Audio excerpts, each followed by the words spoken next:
Allopathy മാത്രം ആക്കണ്ട, വൈദ്യരെ ചികിത്സ നടക്കട്ടെ. ചില രോഗികളത് ഫലം കാണുന്നുണ്ട്. എന്റെ അറിവിൽ തോന്നിയ ഒരു പരീക്ഷണം നടത്തിയെന്നേ ഉള്ളൂ. അങ്ങനെ സ്വയം താഴ്ത്തണ്ട. ആയുർവേദത്തെ താഴ്ത്തി കാണിക്കുന്ന ചില ഡോക്ടർമാരുണ്ട്. ഞാൻ അത്രക്കാരനല്ല. എന്റെ അച്ഛനും ഒരു ആയുർവേദ വൈദ്യരായിരുന്നു. ആഹാ, അദ്ദേഹം ഇപ്പോ ജീവിച്ചിരിപ്പുണ്ട്. ചികിത്സയൊന്നും പക്ഷിപ്പില്ലേ. എന്റെ ഡോക്ടറെ, ആ സിസിലി മാഡത്തിന്റെ കയ്യിൽ ഇതൊന്ന് മേടിച്ചെടുക്കാൻ പറ്റ പാട്.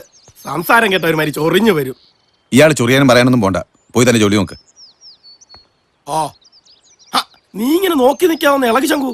വാ, നമുക്ക് ഇച്ചിരി പണിയുണ്ട്. ചേച്ചി മോള് മരുന്ന് മേടിച്ചു. എന്താ വല്ലാത്ത ചൊറിച്ചില് കാരണം പാടത്ത് പണിയെടുക്കാൻ പറ്റണില്ല. നല്ല ക്ഷീണം. വയസ്സായില്ലേ, ഇനി എന്ത് പണിയെടുക്കാൻ? ചൊറിഞ്ഞോണ്ട് എടുത്തിരുന്നാ പോരെ. ആ പോണം, അവിടെ മരുന്ന് തരും. ചേട്ടൻ വാ, അടുത്ത ആളെ വിട്. ഇങ്ങോട്ട് വന്നു. ചേച്ചി വാ, ഇവിടെ വന്നു. വാ,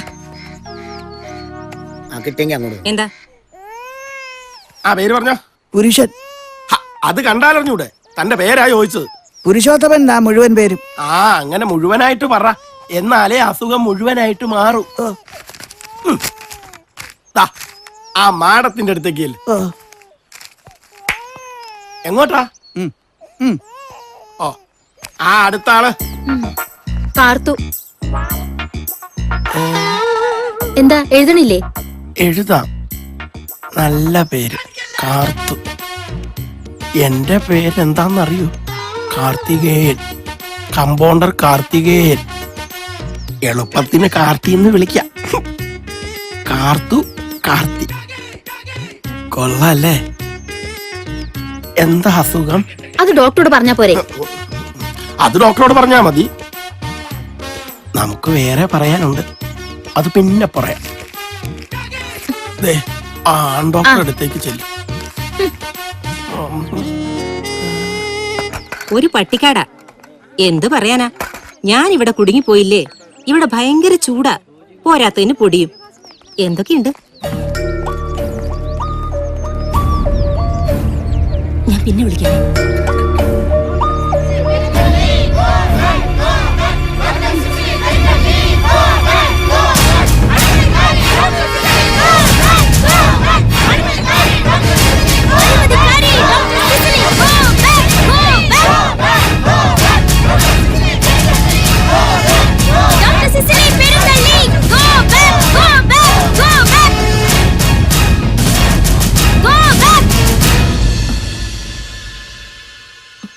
ഇങ്ങനെ ഒരു സ്ഥലത്ത് ഡോക്ടറെ ഞാൻ ഒട്ടും പ്രതീക്ഷിച്ചില്ല.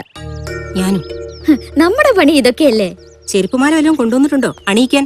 ഏയ്, ഇവിടെ തന്നെ ആവശ്യം വരില്ല. ഇനി വേണമെങ്കിൽ തന്നെ ഒന്ന് ഒപ്പിക്കാവുന്നതേ ഉള്ളൂ. കാണാം. നീ അവിടുത്തെ കാര്യം ഡോക്ടറെ അടുത്ത ആളെ കൂടെ വിടട്ടെ. വിട്.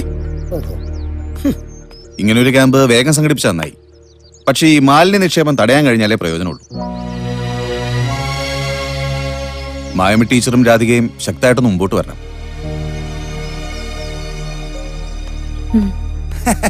ഡോക്ടറെ, ഞാൻ എത്തി. എങ്ങനെയുണ്ട് പുതിയ ദൗത്യം? മെനക്കെട്ട പണിയാണല്ലേ? പിന്നെ അല്ലാതെ. MLA പറ്റിച്ച പണിയാണോ എന്നെ ഇങ്ങോട്ട് അയച്ചത്? ഏയ്, ഞാൻ മാത്രമല്ല, ഞങ്ങൾ കുറച്ചു പേരുടെ ശ്രമഫലമാ. പിന്നെ റിപ്പോർട്ട് കൊടുക്കുമ്പോ കാര്യമായിട്ട് അസുഖമൊന്നും ഇല്ലാന്ന് വേണം എഴുതി പിടിപ്പിക്കാൻ. റിപ്പോർട്ട് എഴുതുന്ന ഞാനല്ലല്ലോ, അവിടെ ഇരിക്കുന്ന പുണ്യാളനാ. ഇവിടെ ഉള്ളവരെ മുഴുവനും രക്ഷപ്പെടുത്താനുള്ള ബന്ധപ്പാടില്ല. അയാളെ ഞാൻ കയ്യിലെടുത്തോളാം, നമ്മുടെ വഴിക്ക് നിൽക്കും. ഡോക്ടറെ കണ്ടോ? ഇതാര്? അമ്മണി അമ്മളെ കണ്ടില്ലല്ലോ എന്ന് ഇപ്പൊ അങ്ങോട്ട് ആലോചിച്ചോളൂ. അമ്മിണി അമ്മാളല്ല, ചിന്താമണി അമ്മാൾ. ചിന്താമണി അമ്മാള്. പെട്ടെന്ന് എന്റെ ചിന്തയിലേക്ക് അത് വന്നില്ല, അതുകൊണ്ടാ. എന്താ വിശേഷിച്ച്? ദാ ഇത് തന്നെ വിശേഷം. ഇത് കുമാരിയുടെ കൊച്ചാ, ഡോക്ടറെ കാണിക്കാൻ കൊണ്ടുവന്നതാ. നോക്ക്, കണ്ടില്ലേ ദേഹം മുഴുവൻ ചൊറിഞ്ഞു തടിച്ചിരിക്കുന്നത്. അയ്യേ, ഇതിനെന്തിനാ ഡോക്ടറെ കാണുന്നത്? ദാ ഇത് കണ്ടോ, ഞാൻ സ്ഥിരമായിട്ട് ചൊറിയുന്ന തലോണ്. എന്തു കുഴപ്പം? നല്ല സുഖമല്ലേ ഇങ്ങനെ ചൊറിഞ്ഞോണ്ടിരിക്കാൻ? നിയമസഭയിൽ പോലും ഞാൻ ചൊറിഞ്ഞോണ്ടല്ലേ ഇരിക്കുന്നത്. അല്ല, കുട്ടിക്ക് നഖയില്ലേ? ഇല്ല. നഖം വളർത്തണ്ടേ?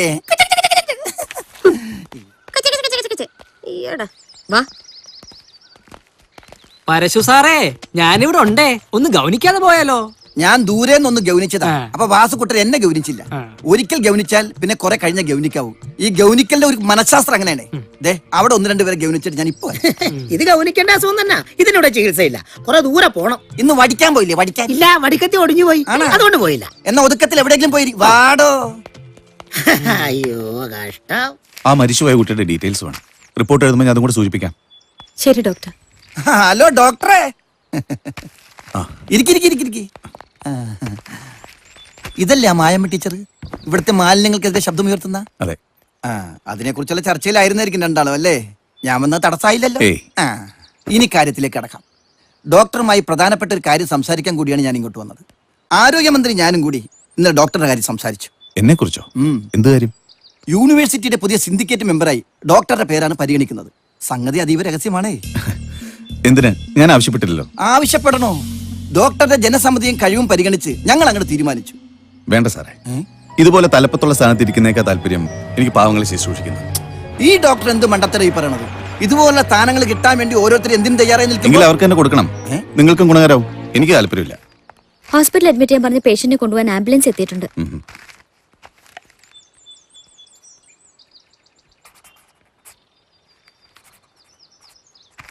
ഇതുകൂടെ കൊടുത്തേക്കും. Yes doctor.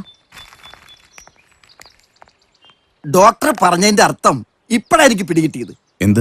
അല്ല, പാവങ്ങളെ ശുശ്രൂഷിക്കുന്നതിനൊപ്പം ഇങ്ങനെയുള്ള ചില ഏർപ്പാടുകളും ഒരു സുഖമുള്ളതാണല്ലോ.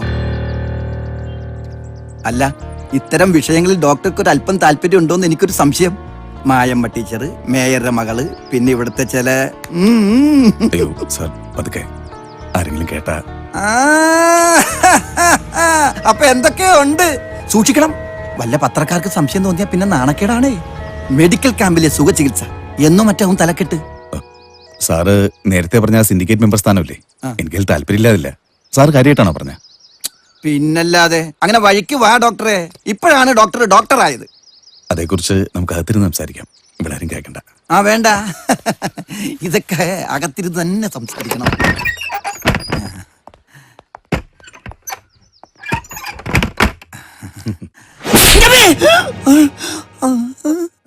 പുറത്തറിയണ്ട.